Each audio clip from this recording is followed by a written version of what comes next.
بنتكلم على الموضوع كريتيكال جدا، موضوع خطر جدا، موضوع خطير بجد. بين الشخير وحدوث تلف في الشرايين السباتيه. عيان الشخير ده عيان كل الانف والاذن. انا ببقى عارف ان العيان ده هيخش يقول لي انا عندي مشكله شخير وعندي مشكله توقف النفس، ارتفاع في ضغط الدم ومشاكل في القلب. فترات تغيير الفصول دي فترات كارثيه.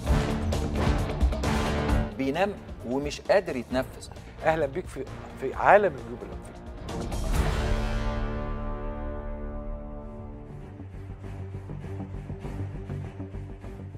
الدكتور هشام إبراهيم، دكتوراه واستشاري الأنف والأذن والحنجرة، دكتوراه واستشاري العلاج بالليزر جامعة القاهرة، زمالة الجمعية العالمية للشخير وأمراض النوم، زمالة الجمعية الأوروبية للشخير وأمراض النوم، أستاذ زائر بمستشفى رويال كير العالمي بالخرطوم.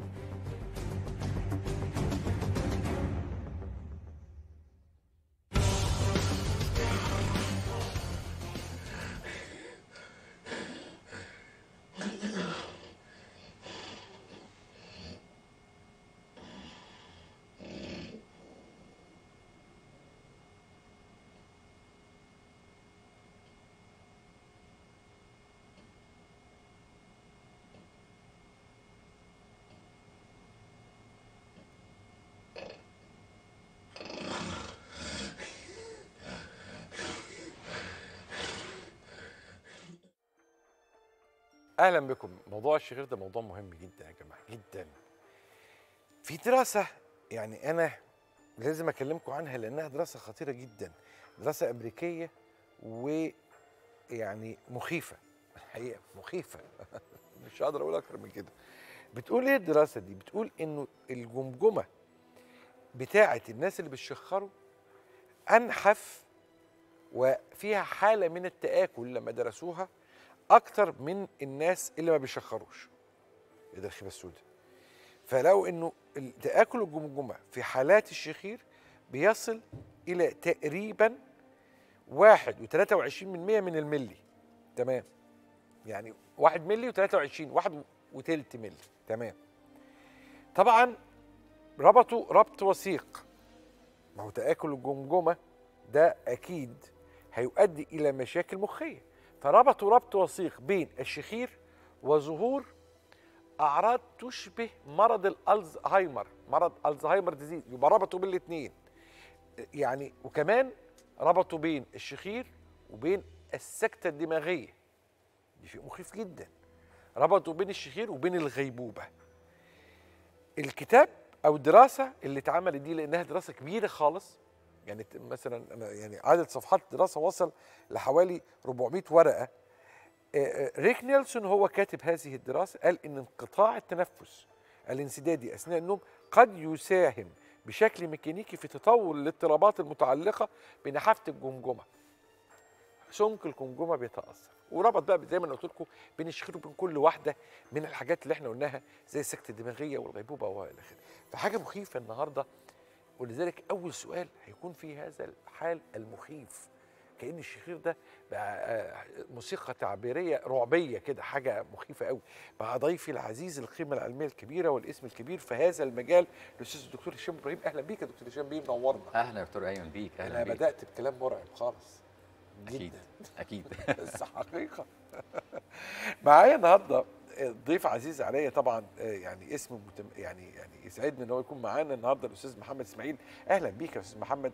واستاذ محمد حاله من حالات الدكتور هشام وله قصه مهمه قوي، وزوجته الاستاذه دعاء حسن. اهلا بيك يا استاذ دعاء، منورنا. بس قبل ما اروح لكم ونسمع قصتكم بالتفصيل لازم اسال الدكتور هشام ايه رايك في الكلام اللي طبعا ده كلام محترم جدا، وده ان دل فانما يدل على اهميه الشخير وخطوره الشخير، وان احنا الحقيقه لازم النهارده موضوع الشخير ده نديله الاهميه، واحنا الحقيقه بنديله اهميه بقالنا 20 30 سنه، ولكن نحمد ربنا ان بدا يعني يؤتي ثماره اليومين دول اخيرا. شوف حضرتك، طبعا موضوع الشخير والغيبوبه ده موضوع في منتهى الخطوره، والشخير سواء كان صوت عالي او كان صوت بيصاحبه توقف نفس وخنقه، قولا واحدا ان اللي عنده شخير ياخد باله، ونولع له كده يعني لمبه حمراء، خد بالك واصحى، عشان انت داخل على مشاكل.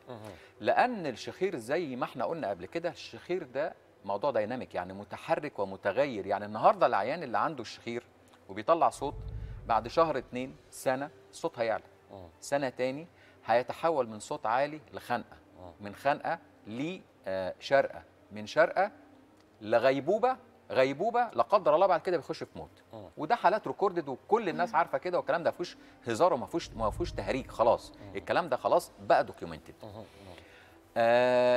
النهارده احنا بنقول موضوع الشخير والغيبوبه لازم ناخد بالنا منه جدا، لان النهارده الغيبوبه يعني قله اكسجين.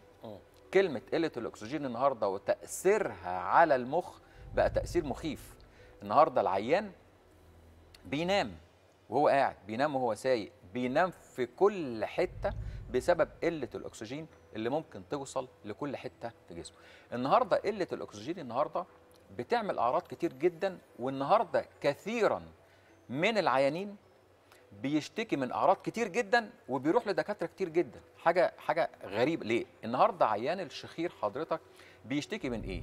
بيشتكي من قله اكسجين بتوصل للمخ، فبيضطر يبقى عنده زي ما حضرتك قلت كده بالظبط، عنده نوع من انواع النسيان، بيحصل له الزهايمر، بيبتدي هيروح لمين؟ هيروح دكتور مخ واعصاب. لكن موضوع الشخير زي ما نقول كثير الشكوى كثير الاطباء. كل العيانين بتوع الشخير قبل ما بيجوا لي في اخر مرحله بيكون عدى على 10 تخصصات. النهارده عيان الشخير والخنقه وتوقف النفس بيحصل مشاكل في الصدر، يروح لعيان صدريه دكتور صدر. بيحصل مشاكل في المعده نتيجه نزول السائل من الحلق ومن اللوز والكلام ده على المعده، يحصل له مشاكل ارتجاع مريء، يروح لدكتور مناظير يعمل له منظار. يحصل له مشاكل في كل حته في جسمه، تعب وهمدان وفي عظمه، يروح لدكتور عظام. يروح ابتدي يحصل له مشاكل في الكلى من الصديد ومن الالتهابات، يروح لدكتور كلى. اقول لحضرتك بقى اكتر من كده، وفي الاخر بيروح لدكتور انف واذن. وبعد حتى لما بيروح لدكتور انف واذن للاسف الشديد، لان النهارده احنا تخصص الشخير بقى تخصص دقيق جدا جوه الانف والاذن. اخيرا العيان بيجي لنا في التخصص بتاعنا تخصص الشخير. فشوف حضرتك السلسله اللي قبليه، عيان اشتكى بقد ايه وراح لكميه دكاتره قد ايه بسبب موضوع الشخير، وكل ده ممكن يؤدي الى غيبوبه وموت في لحظات. ربنا يحفظ الناس. استاذ محمد احكي لي بقى قصتك مع، انت مدرس لغه عربيه. نعم. طب احكي لي بقى قصه ازاي. اولا بشكر حضرتك يا دكتور وبرنامج الكريم ده، ان هو كان السبب في ان احنا اتعرفنا على الدكتور هشام بمحض الصدفه. يعني بصراحه انا بعاني من مشكلتي دي تقريبا بقالي حوالي 10 سنوات. ورحت لدكاتره كتير جدا، وللاسف كان هو التشخيص واحد، لكن الكل خايف او مش عارف، يعني ممتنع ان هو يعمل العمليه، وده كان بيخليني كمان انا خايف ان انا اعمل العمليه. كنت المشكله عندي طبعا انقطاع في النفس اثناء النوم، ووصل معايا لحد الغيبوبه. في رمضان اللي فات حصلت لي موضوع الغيبوبه ده، وفعلا كان يعني اشبه ما يكون بالموت. فده كان السبب الرئيسي اللي خلاني فعلا يعني احاول ادور وابحث. انقطاع التنفس لدرجه انت فقدت فعلا يعني انا وصلت لمرحله بدات اشوف خيالات. يعني الموضوع استمر معايا فتره طويله. كان في رمضان الكلام ده بعد الفجر. يعني كان موضوع النوم بالنسبه لي حاجه رهيبه جدا. هو برضو يعني هسال برضو المدام، يعني مدام دعاء، لان هي اكتر هو كان صوت عالي في النوم. الصوت مش عالي، اكتر من صوت الاختناق بيبقى صعب. يعني انا بصحى على صوت الاختناق. بيحصل اختناق فعلا. اختناق صوت الخنقه بتصحيني يعني. فعشان اقومه، او هو خلاص اتخنق وقام. قام مفيش اي تنفس خالص. هو محدش يقدر يوصف الكلام ده اكتر من الزوجه. بالظبط. يعني لانه هي اللي جنبك. صحيح. لان انت حتى مش تقدر تعرفه، يعني ممكن انت تقوم مخنوق وكل حاجه، بس انت مش عارف ايه اللي حصل. صحيح. صعب جدا. صوت الاختناق نفسه. صوت الاختناق صعب جدا. كأنه واحد بالظبط بيموت، واحد بيطلع في الروح. ده يعني طول ال 15 سنه ما شاء الله جواز. لا، من 10 سنين بدات القصه من 10 سنين. بس طبعا الموضوع زاد يعني في الفتره الاخرانيه دي. بدا يزيد اخر سنتين دول يعني الموضوع ده كان بيحصل على فترات متباعده، اصبح يحصل بشكل دوري. طب انا عايز اسالك، بعد ما تصحى من النوم، نعم، اكيد انت حاسس الفرق بعد ما عملت عمليه. اكيد ازلت بيها المشاكل، هنعرف ايه نوع العمليه اللي اتعملت لك. ما بين ازاي بتعمل بقى في يومك في المدرسه مع الطلبه، تمام. هل كان في مشاكل صحيه تانية؟ كبيره جدا يعني. إيه طبعا اولا انا كنت انا مريض سكر. انت مريض سكر بقى 3 سنوات. انا كنت بفسر للاسف اعراض كتير جدا كانت بتحصل لي في الفتره اللي فاتت على اساس ان هي من السكر، ولكن بعد ما عملت العمليه وجدت ان هي فعلا مش من السكر. لدرجه ان هي المفاجاه اللي حصلت لي فعلا ان انا من يومين بحلل سكر فقال لي انت ما عندكش سكر. فاستغربت، قلت له انا مريض سكر. هو هيتظبط. هو قال لي نزل، يعني هو دلوقتي نازل، يعني انا كنت معاه العلاج ما كانش بيوصل يعني النسب دي. بس مع العلاج دلوقتي هيتظبط. الحمد بس ماشي على العلاج. ماشي على العلاج بس خفضت الجرعه. خفضت الجرعه. فطبعا انت خسيت؟ خسيت 10 كيلو. ايه اللي كان عامل سد في دخول السد؟ الاستاذ محمد حقيقه من الحالات، يعني انت عارف حضرتك انا كل حاله بجيبها ما بجيبهاش زي الثانيه. كل حاله مختلفه تماما. عشان كده النهارده هنقول الغيبوبه. الاستاذ محمد اولا ده مش شكل عيان شخير كشكل ولا شرط وزنه كويس. وزنه كويس. مع ان قالوا له كتير جدا نقص وزنك 20 كيلو عشان الاختناق ده يروح. لكن الشكل طبيعي جدا، ومفيش شورت نيك، الوزن معقول جدا 80 كيلو، حاجه يعني ايديال، واخد بال حضرتك ازاي؟ لكن الحقيقه لما بتكشف عليه وهو ده بقى المهم، بنلاقي سده في انفه، حاجز انفي سادة التنفس 90%. الحلق بتاعه حضرتك كأن عيان، يعني تقريبا اللوز سد زور، سقف الحلق قافل زور، تضخم في اللهاء فظيع. ليه حق؟ انا اول ما بفتح بق العيان، الناس مش عارفه ايه هي اللهاء. اللهاء هي الجزء المتدلي من سقف الحلق لما بيفتح بقه في المرايه ونازل. الناس بتسميه للاسف تسميه خاطئه لسان المزمار. بالظبط. لكن انا بحب دايما يعني اللهاء ونحسن ونظبط من معلوماتنا الطبيه. فطبعا المنظر اللي انا بشوفه ده على طول رحت طالب منه على طول نعمل لك منظار وانت قاعد. عملت له منظار، لقيت طبعا المجرى التنفس بتاعه لما بنشوفه مقفول تماما. طبعا مع الشكوى، مع اللي انا شايفه قدام عينيا، قلت له عمليه فورا. هو الحقيقه لم يتردد. قال لي انا تحب امتى؟ قلت له بكره، بعد بكره، انا ما عنديش اي مشكله، شويه نعمل تحليلات وفحوصات، كل حاجه كانت جاهزه. الحقيقه اللي انا شفته من بعد العمليه من الاستاذ محمد، انا ما بحبش اتكلم بعد العمليه، هو يقول لحضرتك شكل ايه اللي حصل بقى؟ ايه اللي حصل بعد العمليه؟ والله هو تغير كامل بصراحه في حياتي. يعني اولهم طبعا ان انا بقيت اعرف انام. لا نسال برضه المدام، صوت الشخير اختفى خلاص؟ الحمد لله. اختفى مفيش شخير ولا حتى يعني كده؟ لا، واحده ما بيختنقش، بس بينام بعمق. كويس قوي. الحمد لله. الكلمه دي مهمه. دي مهمه. الكلمه دي تحتيها الاكسجين بقى بيدخل خلاص طبعا. وده طبعا يعني بدا ينطبع على حياتي نفسها. يعني انا بصراحه ربنا كم المجهود اللي كنت ببذله الاول دلوقتي ببذل 10 اضعافه يعتبر، الحمد لله بفضل الله. يعني ما هو الاكسجين بدا يدخل. ماشي، سيبك من المجهود، احنا عارفين ان بيتحسن المجهود بس قول لي حكايه الشخير بقى بقيت بتنام. النفس نفسه اختلف طبعا. مفيش سد تنفسيه؟ لا مفيش. لا ما فيش، ما حصلتش بعد العمليه خالص. يعني عمليه انت عملت عمليه من قد ايه؟ عملت تقريبا شهرين اول 9. حسيت بعد ما عملت استعداد الحاجز الانفي، ازاله اللوزتين، اللهاء المتضخمه، المسار ده كله اتظبط يعني؟ حسيت بعديها ان انت اتحسنت؟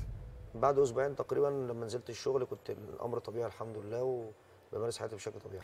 نورتونا وشرفتونا، نورتنا دكتور هشام وسعدنا بهذا اللقاء سعاده غامره. والحقيقه النهارده اضافت لنا اضافات كثيره جدا. يعني لو قلنا 1 2 3 تقولها لنا النهارده الاضافات اللي احنا طلعنا بيها النهارده. الاضافات النهارده نقول ان انا اي عيان شخير اوعى تفتكر ان ده موضوع بسيط. شخير متحرك، اوعى دي بتاعتي يا باشا والله. اوعى تفتكر ان جسمك مش هيحاسبك. خلاص ما توعاش خلاص. الشخير متحرك، بيبدا من شخير وسريعا جدا ممكن يؤدي الى غيبوبه. النهارده دوكيومنتد حاله عندنا بتقول ان انا دخلت في غيبوبه. طبعا دي مخيفه طبعا. 2 الفضل ربنا العمليات بتنجح 100%. الأسرة بتتغير شكل حياتها. الشخص بيبقى بينتقل من حياة، أو مش عايزين نقول حياة، يعني بينتقل من حياة لحياة تاني خالص. أنا سعيد النهاردة إن الأستاذ محمد بالأسرة بالولاد ما بيحكوا لي قد إيه النهاردة هم بقوا مرتاحين نفسيا، قد ايه هو بقى مرتاح والمدام بتاعته بقى مرتاح. لو تشوف حضرتك وهي جايه، انا النهارده يعني انا عايز اقول ان 90% من حالات الشخير اللي ما بيجيش لوحده، زوجته بتجيبه. النهارده زوجة الاستاذ محمد انا بقول له يعني انت يعني لك ان تفخر، ويعني الفضل بعد ربنا ليها ان هي اللي جايباه، وقالت له انت هتعمل عمليه الشخير لان هي شافته بيموت قدام. الزوجه المصريه الاصيله بالظبط.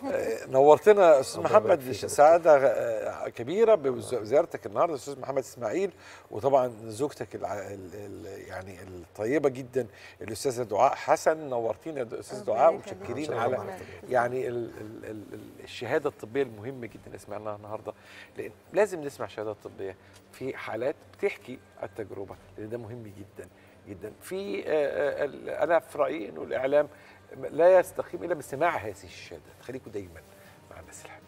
علاج مهم ان احنا نعرف نشخص هذه الحاله مبكرا عشان ما يحصلناش لا قدر الله كارثه من كوارث هذا الشبح الخطير اللي اسمه الشخير. خليكم دايما مع الناس الحلوه. كيف تؤثر الدوالي على خصوبه الرجل؟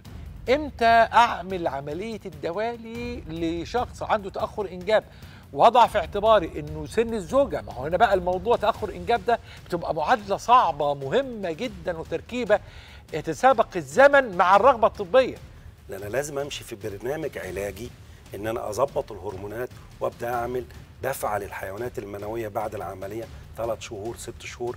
فلو انا ما مشيتش في الطريق ده انا ضيعت 50% من العمليه. هل كما نسمع ان 1 من كل 4 1 من كل 5 ممكن يكون عنده دوالي؟ الدوالي دي من اكتر اسباب تاخر الحمل واكتر اسباب ضعف الخصوبه عند الرجال. يمكن بتشكل حوالي 30% من الناس اللي هم بيتاخر الانجاب عندهم. يعني ما بين كل 100 واحد عنده مشكله في الانجاب 30% فيهم دوالي.